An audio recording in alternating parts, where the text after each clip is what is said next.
So I'm Scott Ritchie. I'm with Bachelor of Japan, UK, and the tool that I wanted to talk about is a thing called Faulterl, which allows you to do fault injection inside the Erlang virtual machine and NIFs and LinkedIn drivers.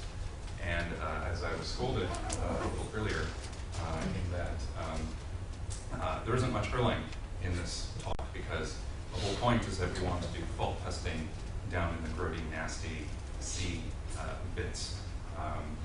The problem that we had at Basho was we wanted to test a particular NIF library, the eLevelDB, which is a key value store, and also the bitcast, which also has a NIF component to it.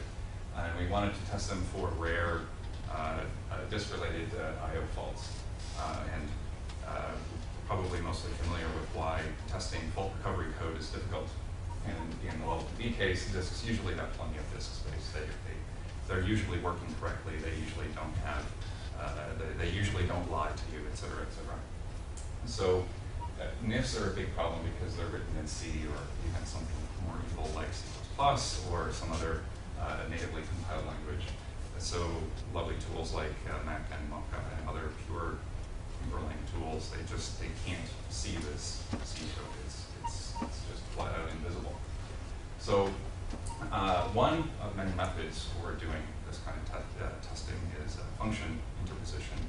And the particular technique we use, it's quite handy, is using the shared library linker to do the work for us.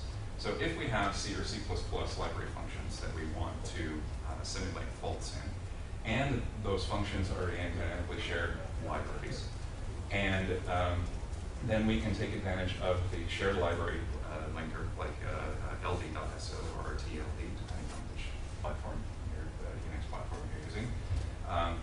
Then at application start or runtime, your fault injection stub functions can be automatically inserted into the program image that is executing.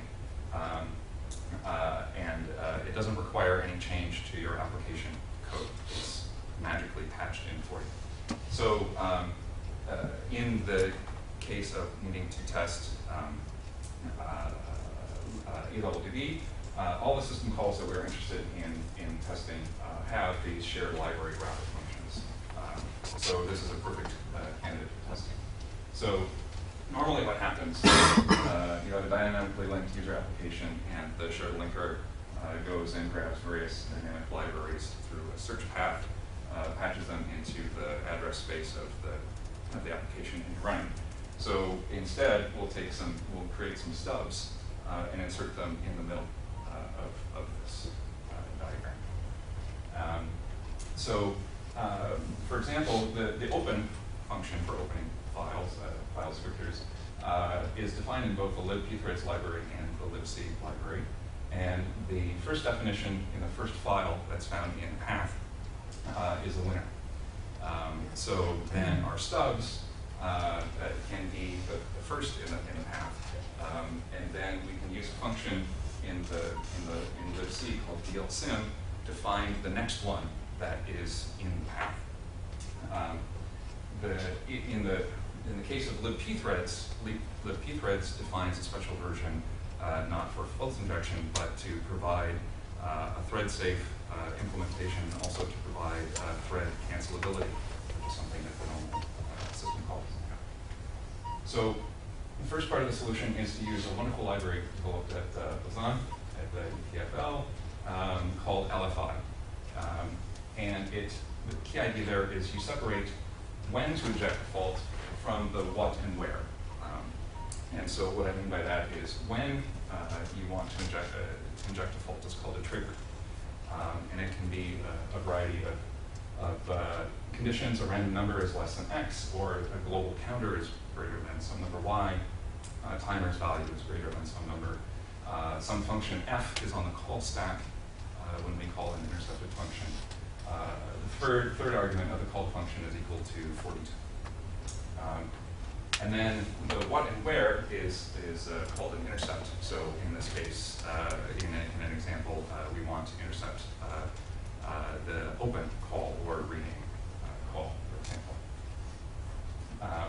So the complication is that if you do this too early, say in the boot sequence of the virtual machine, then you can crash the entire virtual machine before you even get to running any test code. And so you really want to inject faults only when test code is running. Otherwise, leave the poor virtual machine alone and do its own work.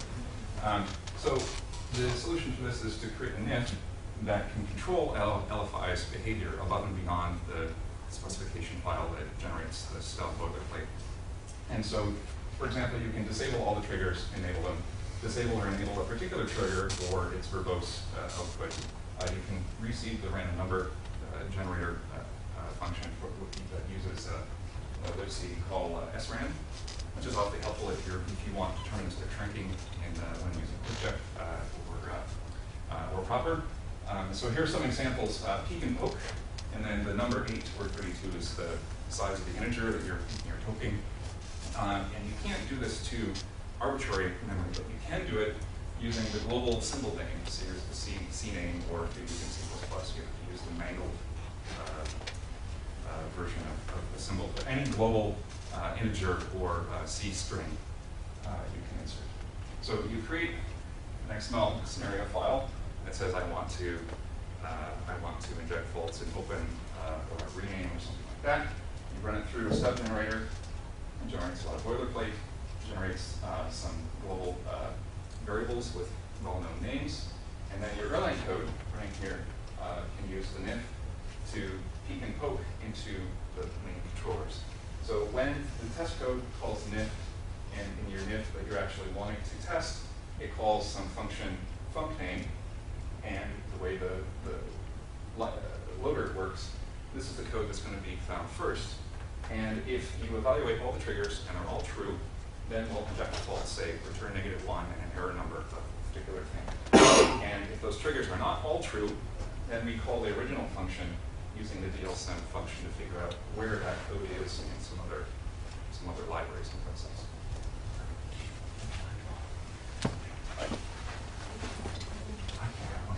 Okay, so we found a number of bugs in LevelDB, including one that was a memory corruption race dependent on the compiler version, the G++ compiler version dealing with destructors and interacting with the memory management inside their Erlang virtual machine. It was literally only one customer using Solaris instead of the usual Linux that caused it. But Faulterl was able to produce this. Bitcast, we found a number of bugs, including one that I did in a separate code review looking for these bugs, and I actually overlooked one, and QuickCheck found very quickly. So there's a number of future work that could be used to extend this. It is available at GitHub, and I've got some more details in the poster. Thanks.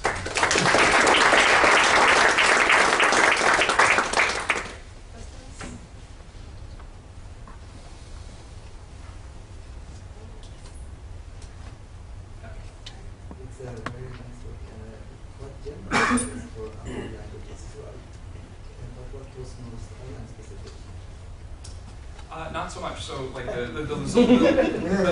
so part of the reason why I didn't just use all of the work by Paul Marinescu and others at EPFL is that one of the things that they were doing, one of the applications they were testing in their work was Firefox. And again, when you start Firefox up, there are certain errors that you inject too early. The whole thing's just going to crash, and you'll never get to testing the real scenario that you want. So what they were using is just using timers, like wall clock timer. But at Basho, I saw the cringe there. So all of the tests that we're doing at Basho are running inside EC2 instances or some other sort of place where system clock time can go forwards and backwards and do all sorts of crazy things. You can't rely on a timer, so you need a more deterministic way of being able to say, okay, it's okay to inject a fault, or no, it's not, please don't. And so that's where the extra control